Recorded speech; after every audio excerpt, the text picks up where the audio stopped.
1 Coríntios, capítulo 8, versículos 1 ao 13, assim diz o Senhor. No que se refere às coisas sacrificadas a ídolos, reconhecemos que todos somos senhores do saber. O saber ensoberbece, mas o amor edifica. Se alguém julga saber alguma coisa, com efeito, não aprendeu ainda como convém saber. Mas se alguém ama a Deus, esse é conhecido por ele. No tocante à comida sacrificada a ídolos, sabemos que o ídolo de si mesmo nada é no mundo e que não há senão um só Deus. Porque ainda que há também alguns que se chamem deuses, quer no céu ou sobre a terra, como há muitos deuses e muitos senhores, todavia, para nós há um só Deus, o Pai, de quem são todas as coisas e para quem existimos, e um só Senhor Jesus Cristo, pelo qual são todas as coisas, e nós também por ele. Entretanto, não há esse conhecimento em todos, porque alguns, por efeito da familiaridade até agora com o ídolo, ainda comem dessas coisas como a ele sacrificadas. E a consciência destes, por ser fraca, vem então a contaminar-se. Não é a comida que nos recomendará a Deus, pois nada perderemos se não comermos, e nada ganharemos se comermos. Vede, porém, que esta vossa liberdade não venha, de algum modo, a ser tropeço para os fracos. Porque se alguém te vir a ti, que és dotado de saber à mesa, em templo de ídolo, não será a consciência do que é fraco induzida a participar de comidas sacrificadas a ídolos? E assim, por causa do teu saber, perece o irmão fraco pelo qual Cristo morreu. E deste modo, pecando contra os irmãos, golpeando-lhes a consciência fraca, é contra Cristo que pecais. E por isso, se a comida serve de escândalo a meu irmão, nunca mais comerei carne, para que não venha a escandalizá-lo. Até aqui, meus queridos. Amém. Vamos orar. Senhor Deus bendito, a tua palavra foi lida, Senhor, e agora será pregada aos corações dos teus filhos aqui reunidos nessa manhã. Vem falar conosco, Senhor, e nos transformar o coração através da tua verdade, para o louvor da tua glória. Senhor Deus, te oramos e já te agradecemos por tua graça. Amém e amém. Meus irmãos, de acordo com os principais léxicos de nossa língua nativa, ou dos principais dicionários que temos à nossa disposição, idolatria é uma ação que manifesta um amor excessivo, ou uma admiração exagerada por algo ou alguém. As Escrituras apresentam a idolatria como sendo a adoração de qualquer coisa ou pessoa que não seja Deus, especialmente a adoração de imagens de deuses feitos de madeira, metal ou pedra.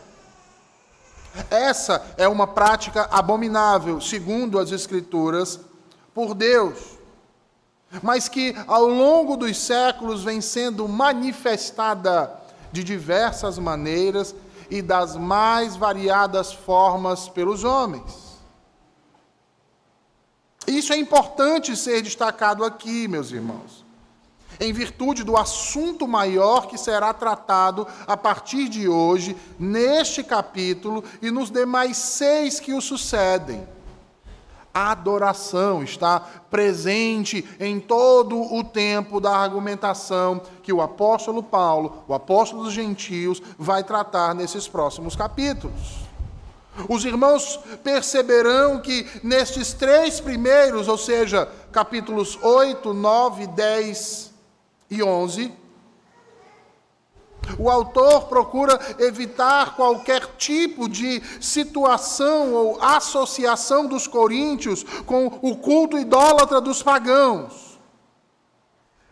Já nos demais 12, 13 e 14, a sua argumentação estará voltada a ensiná-los acerca da verdadeira adoração ao único, vivo e verdadeiro Deus. Portanto, meus irmãos, esse assunto requer a nossa atenção. Atentemos para essa questão, que foi alvo de preocupação dos apóstolos e não apenas de Paulo, que foi alvo de preocupação antes dos apóstolos de Jesus, mas por parte dos profetas na antiga dispensação, e não apenas por eles. Tem sido também alvo de nossa preocupação nesses últimos dias. Porque vejam, queridos, apesar de nossa forma reducionista de olhar para a idolatria como sendo apenas a ação de prostrar-se diante de um ídolo de madeira, de gesso ou de pedra, aprenderemos que este mal é muito pior e mais presente na vida dos homens do que imaginávamos. Em especial em Corinto. Em nossos dias, por exemplo, dificilmente ouviríamos falar de membros de uma igreja brigando entre si por causa de um pedaço de carne que alguém trouxe para uma festa da igreja sem informar sua procedência. Imaginem isso. Esses dias após a nossa Assembleia Geral, nós tivemos um jantar. E ninguém chegou para nenhuma das irmãs para perguntar qual a procedência da carne, onde foi comprada, quem a cozinhou, onde foi adquirida.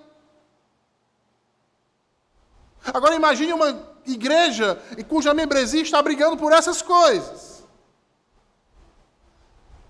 E talvez você olhe para mim agora e diga assim, peraí, pastor, o senhor começou falando de idolatria, agora está falando de alimentação. O que o alimento tem a ver com a idolatria?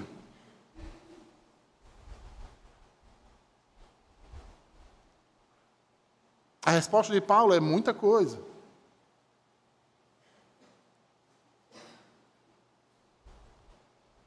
Muita coisa. Muita coisa que leva a igreja de Corinto, naqueles dias, a ter grandes problemas. Como nós vamos ver nos versículos que se seguem. Veja aí o que Paulo diz no versículo 1. No que se refere às coisas sacrificadas a ídolos, reconhecemos que todos somos senhores do saber. Vejam, no primeiro século, era bastante comum, na cultura greco-romana, encontrar pessoas fazendo suas refeições em templos pagãos ou em refeitórios de guildas comerciais dedicadas a divindades pagãs. Só a título de informação para os irmãos, essas guildas comerciais são as precursoras do que nós chamamos hoje de restaurantes. Então, nesses locais, templos e guildas comerciais, era uma prática comum, por exemplo, começar as atividades com um sacrifício à divindade a qual aquele lugar era dedicado. Ali, então, um sacerdote tomava o animal, o abatia, parte da carne era cortada e queimada como sacrifício. O restante, geralmente, era colocado sobre um altar, chamado também, à época, de a mesa dos deuses.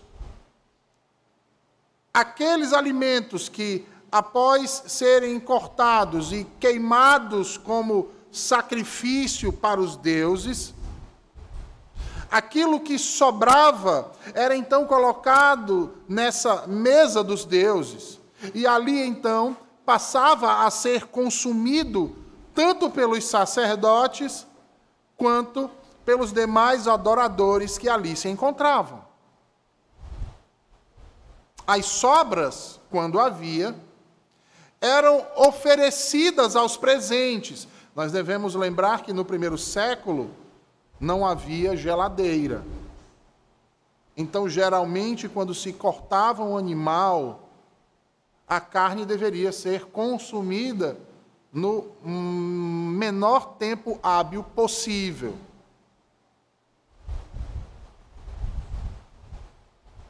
Então, as sobras, quando haviam, era oferecida aos presentes que ali estavam. Na maioria das vezes,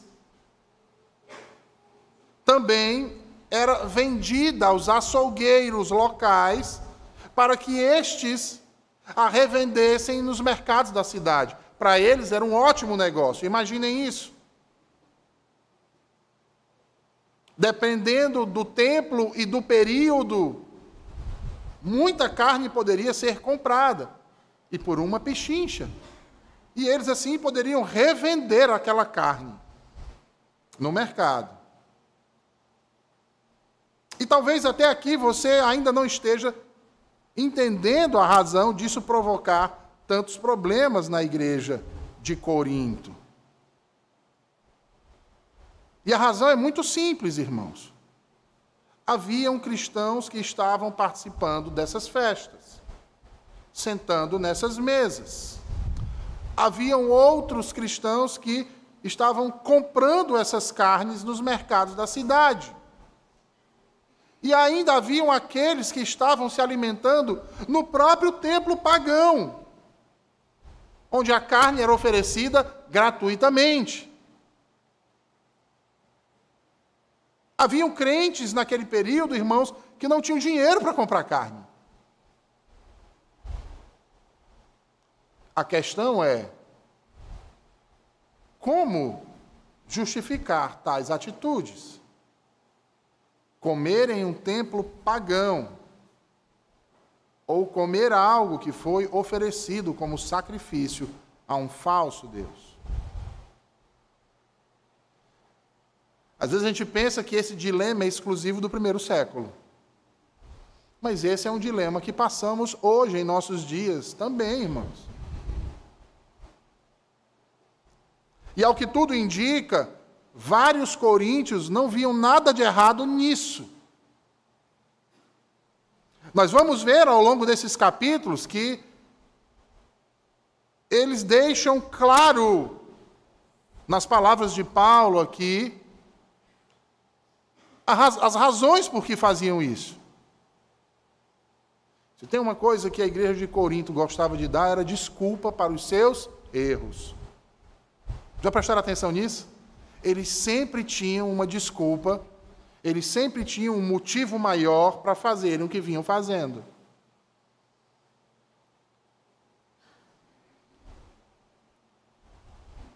Então, muitos consideravam que não havia problema nisso, principalmente aqueles mais pobres, que não tinham recursos financeiros para comprar carne para comer. É por isso, então, que Paulo inicia esse bloco anunciando o problema. Que problema? Coisas sacrificadas a ídolos. Meus irmãos, percebam que este é um assunto que não é tratado exclusivamente neste capítulo apenas por Paulo. Ele surge em muitas outras partes do Novo Testamento, como, por exemplo, Atos dos Apóstolos, capítulo 15, versículos 28 ao 29, no chamado Concílio de Jerusalém. Abra sua Bíblia em Atos 15, versículos 28 e 29. Atos 15, versículos 28 e 29.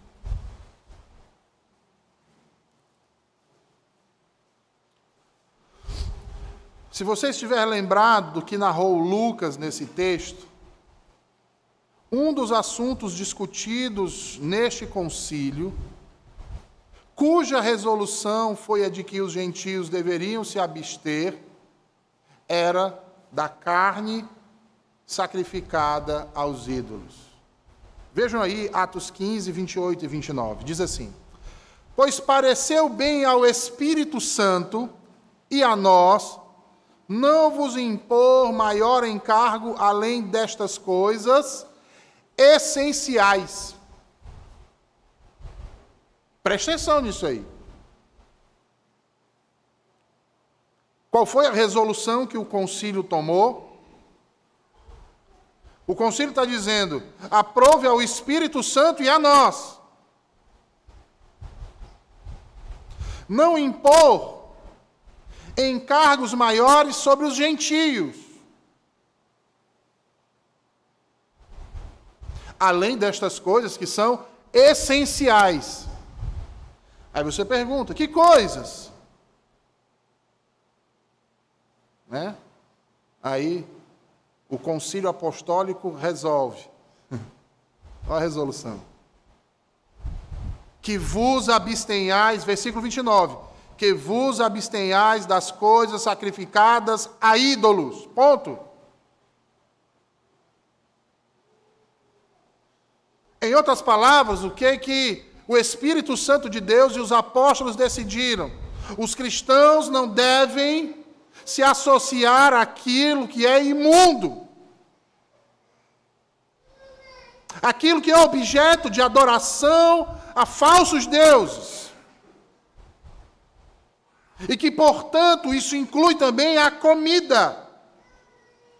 Os cristãos devem se abster daquilo que foi sacrificado aos ídolos.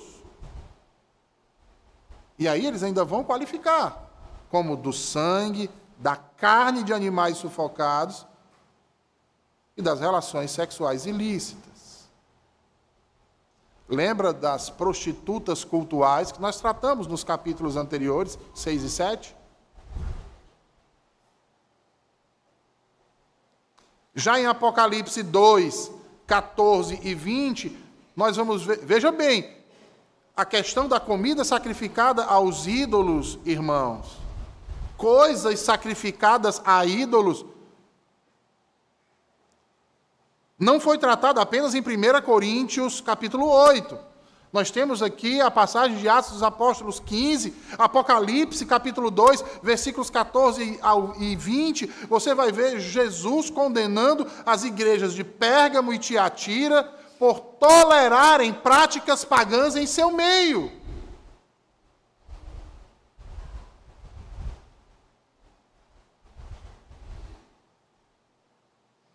E isso nos mostra que esse era um problema recorrente entre os cristãos do primeiro século.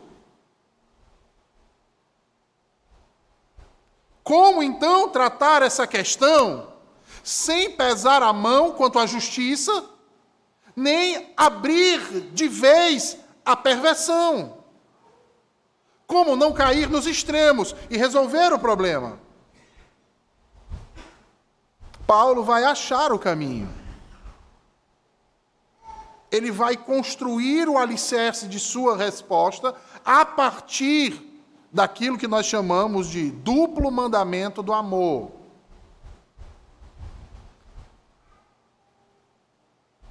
Que muitos teólogos da internet vão dizer que é a lei do amor de Jesus, mas que está lá em Deuteronômio e está em Levítico.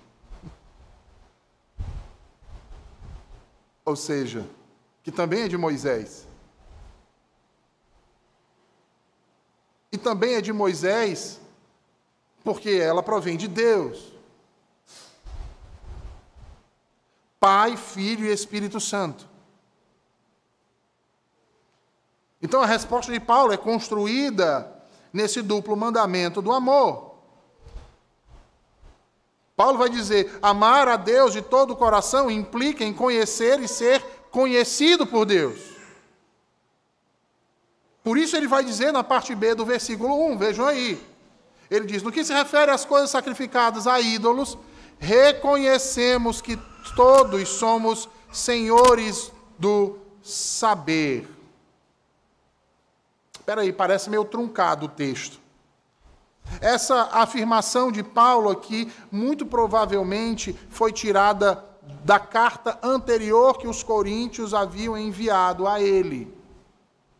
Lembra do começo do capítulo 7? Sobre estas coisas, meus irmãos, eu vos escrevo. Aqui, mais uma vez, Paulo está lembrando aquilo que eles escreveram a ele, muito provavelmente. Ou seja, o conhecimento e a sabedoria, como nós já vimos anteriormente, eram coisas que os coríntios gostavam muito de quê, irmãos? Se gabar. Eles se consideravam sábios e Paulo débil.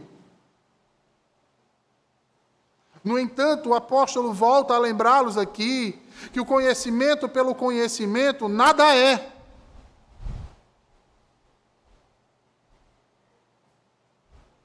Que o conhecimento pelo conhecimento nada faz. Porque o objetivo da fé não é conhecer por conhecer. Mas o objetivo da fé é amar. E ser amado por Deus. E os demais irmãos nele. Por isso ele diz no versículo 2: se alguém julga saber alguma coisa, a ideia aqui qual é? Se alguém se ufana, se alguém se orgulha, se alguém se acha convencido de que é conhecedor, é sábio, conhece muitas coisas, Paulo vai dizer, com efeito, não aprendeu nada. Não aprendeu ainda como convém aprender.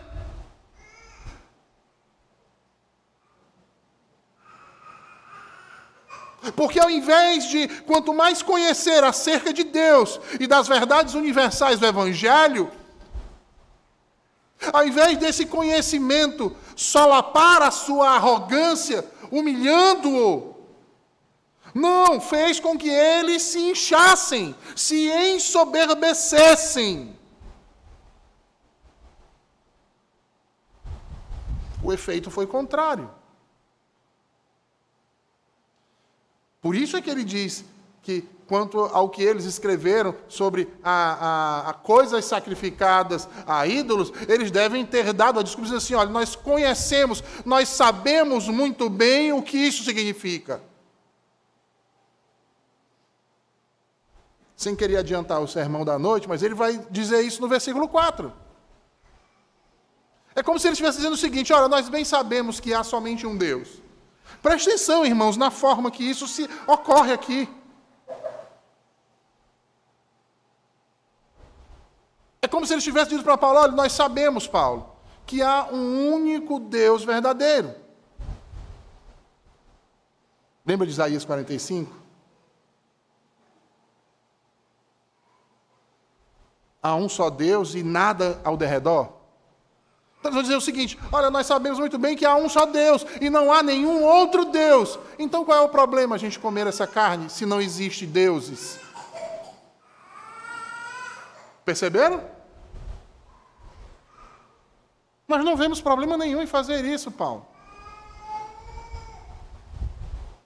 Não existe outro Deus. Logo, qual é o problema de eu comer uma carne sacrificada a um Deus que não existe? Sacrificada a nada. Eu tenho conhecimento, portanto, isso não me afeta. Olha aí o versículo 4.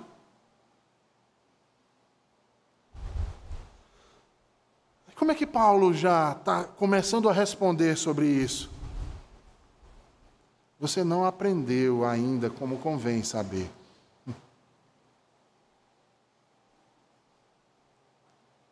Porque vocês estão cheios de si, cheios de soberba. Porque se tivessem aprendido como aprender, se tivessem aprendido como convém saber, teriam enxergado o amor.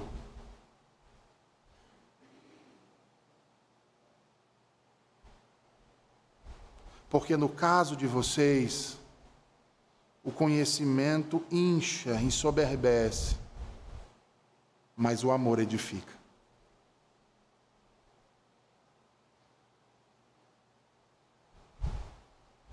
Quão estúpido é aquele que gosta de gloriar-se no conhecimento, quando o amor se faz ausente na sua vida, irmãos.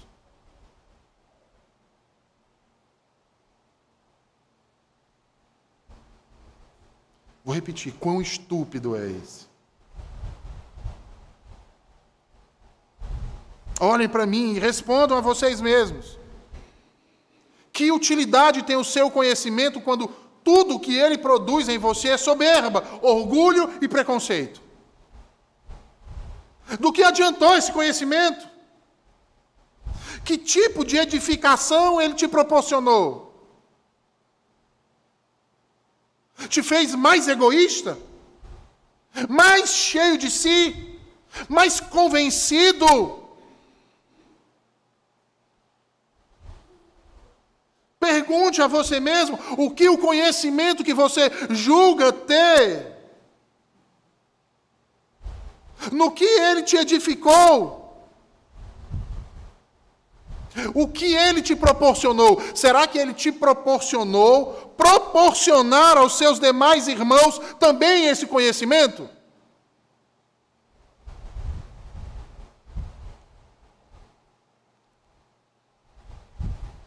Ele te fez capaz de enxergar a essência do amor, da gratidão, do perdão, da humilhação.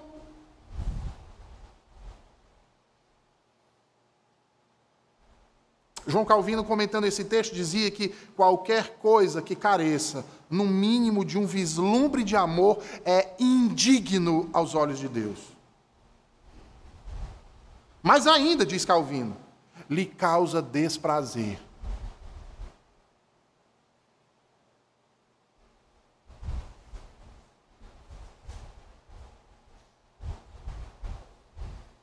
Sabe aquela passagem lá do livro de Jó, quando Satanás chega à presença, onde está reunido ali os filhos de Deus, e Deus fala com deleite acerca do seu servo Jó? Diz assim: viste o meu servo Jó. Deus fala com deleite, com alegria.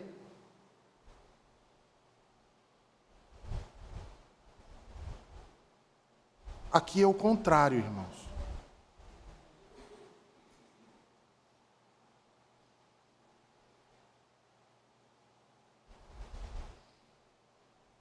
É como se um dos anjos do Senhor chegasse para ele e dissesse assim: Senhor, tu viste o que o teu servo fulano tem feito? Deus olha com desprazer.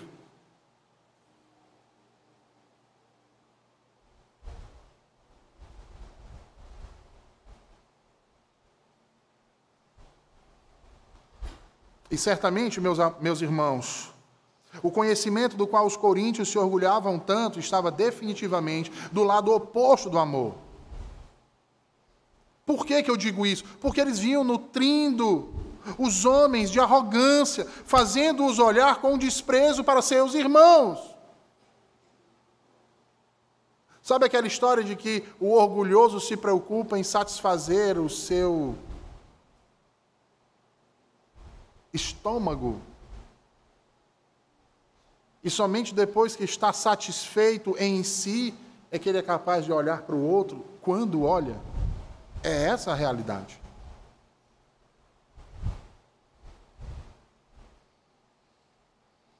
Eles estavam preocupados em manter os seus prazeres, os seus deleites, as suas facilidades. Dane-se o que o outro irmão vai pensar.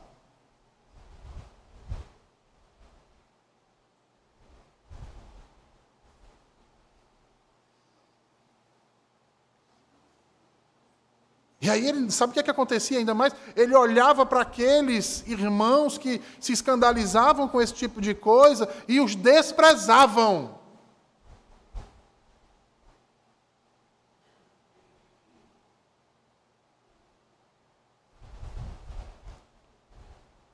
O desprezavam. É porque é isso que o conhecimento pelo conhecimento faz, irmãos. Leva o sujeito à soberba, à prepotência, ao orgulho e à egolatria cada vez maior. O amor, em contrapartida, move o coração daquele a preocupar-se com a sorte de seus irmãos e com a sua consequente edificação.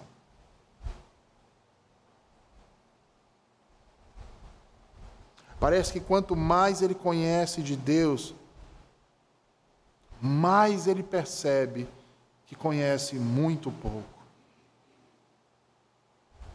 E quão pequeno ele é. E quão vil ele é. E quão grande foi a misericórdia de Deus.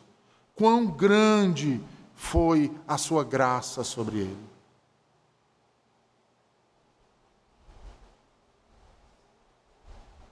E devido ao fato da graça ser abundante na sua vida,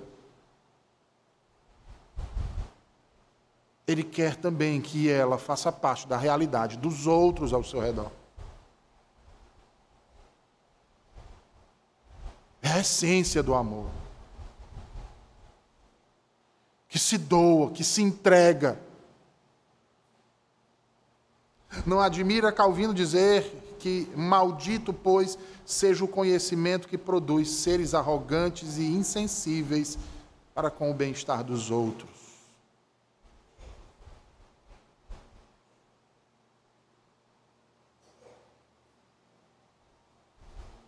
Porque não se espantem, irmãos.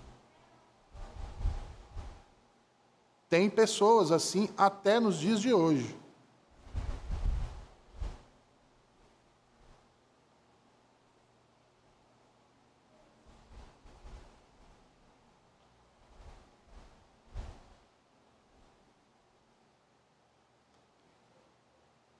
Maridos que oprimem suas esposas pelo conhecimento que têm, por querer impor como que por osmose que a esposa seja do jeito que ele quer, a sufocando, mitigando dia após dia.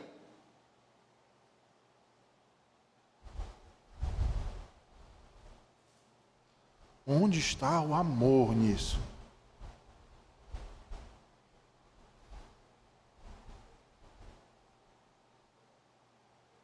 As palavras contumazes de Paulo aqui não são para depreciar a erudição, meus irmãos. Por favor.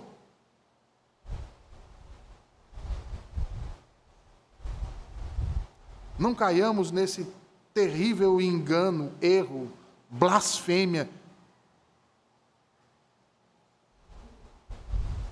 Paulo não está depreciando a erudição, a sabedoria, o conhecimento.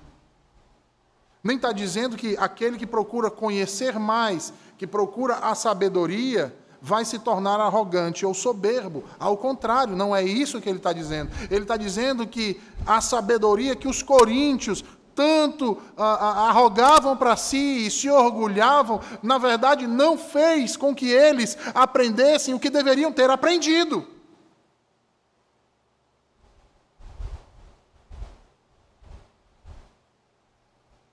Porque qual é o objetivo da sabedoria, irmãos? É alcançarmos o amor.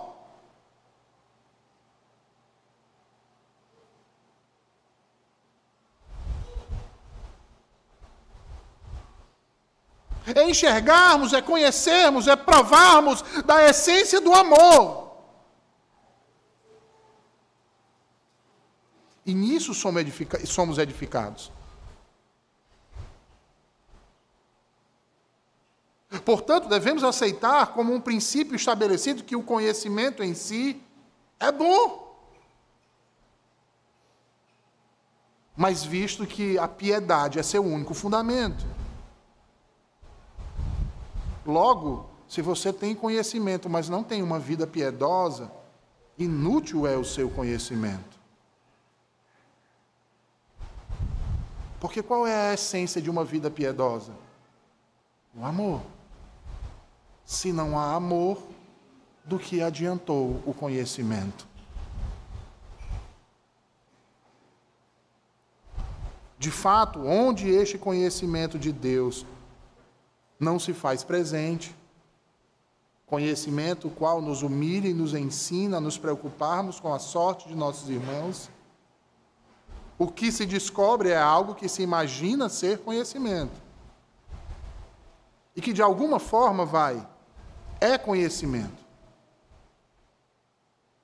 Mesmo naqueles que se acham arrogantes. Tal conhecimento, porém, não deve ser, de alguma forma, culpado de ser uma espada que é posta nas mãos de um louco, como alguns pensam. Porque tem arrogantes em nosso meio que se acham conhecedores e que desprezam os outros. Cuidado, não vai procurar conhecer e estudar demais para não se tornar igual fulano, para não se tornar um cicrano. Não, irmãos, de modo algum. Não tomemos o conhecimento como uma espada posta nas mãos de um louco. Porque estes são loucos.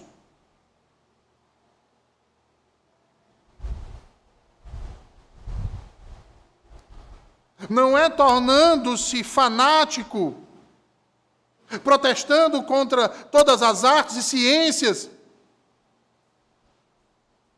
como se tal conhecimento fosse apenas para incentivar os orgulhosos, menosprezando a valiosa contribuição que tal conhecimento traz à nossa vida cotidiana.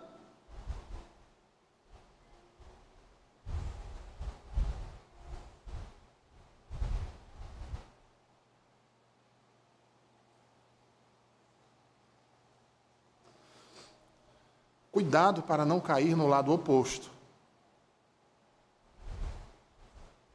Porque as mesmas pessoas que vituperam o conhecimento agem de forma tão vociferante em seu orgulho, como diz o provérbio: nada é tão arrogante quanto a ignorância. É isso, então, que leva Paulo a dizer, vejam aí o versículo 3, que se alguém pensa ter chegado ao conhecimento, ainda não sabe como convém saber, mas se alguém ama a Deus, esse é conhecido por Deus. Aqui temos, então, a conclusão na qual ele mostra o que é especialmente recomendável aos cristãos e, inclusive, se converte em conhecimento, fazendo com que todos os demais dotes se tornem dignos de enaltecimento. Sem o amor verdadeiro, o conhecimento deixa de ter sentido. Mas o crente que ama a Deus compreende plenamente que ele é conhecido por Deus. Isso não quer dizer que, por causa do amor da pessoa por Deus, ela receba um reconhecimento divino.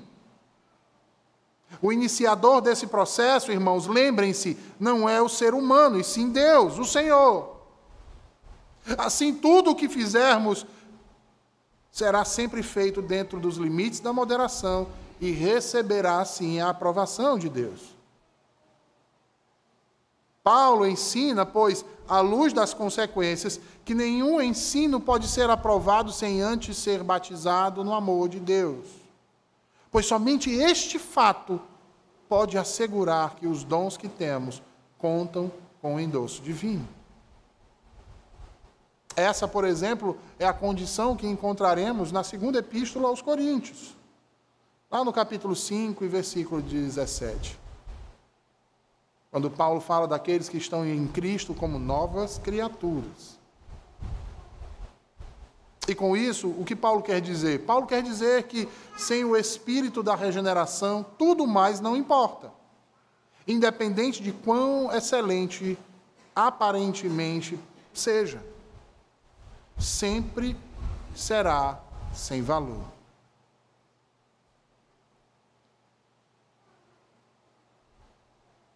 Ora, por que ele está dizendo isso? Porque o que verdadeiramente importa, meus irmãos, no conhecimento, é conhecer para ser conhecido de Deus. E como ensinou o Senhor Jesus, somos conhecidos por Deus, de que somos seus filhos, se amarmos uns aos outros, como Ele nos amou.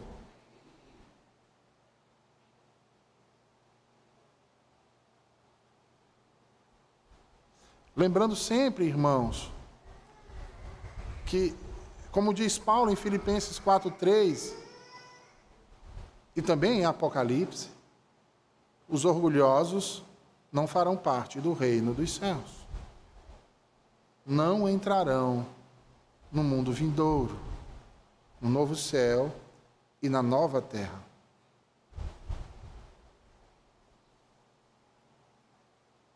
Portanto, conheçamos para sermos conhecidos. E se você não atentou para isso, atente agora. Só há uma forma de fazermos isso: Cristo. Porque aquele que crê nele, ama a ele, o conhece. Ao passo que também é conhecido e amado por ele. E esse que conhece e é conhecido, obedece, sem medo ou remorso de perder, pois sabe que maior é o lucro de ver Cristo sendo construído na alma diligentemente do nosso próximo, do que até mesmo em nós mesmos.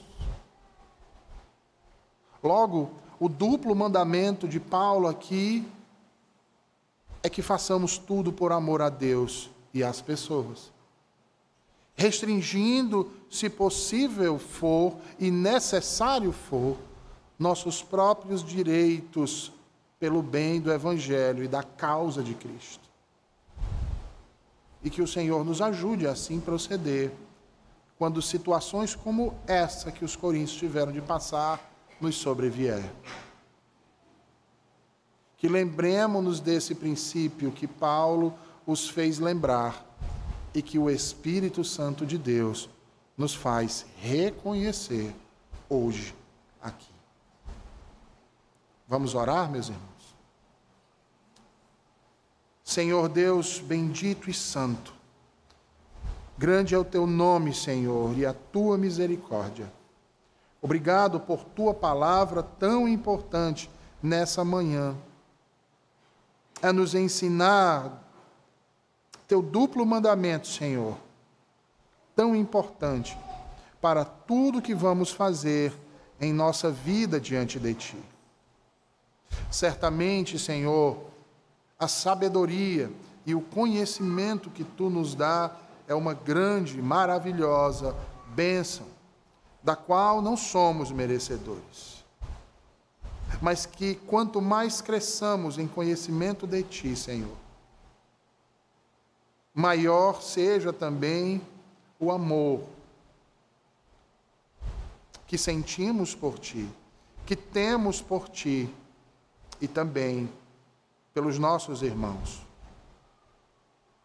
Para que, assim como tu tens nos edificado, sejamos também instrumentos teus na edificação deles. E que tudo seja para o louvor da tua glória. Em nome de Cristo te oramos. Amém e amém.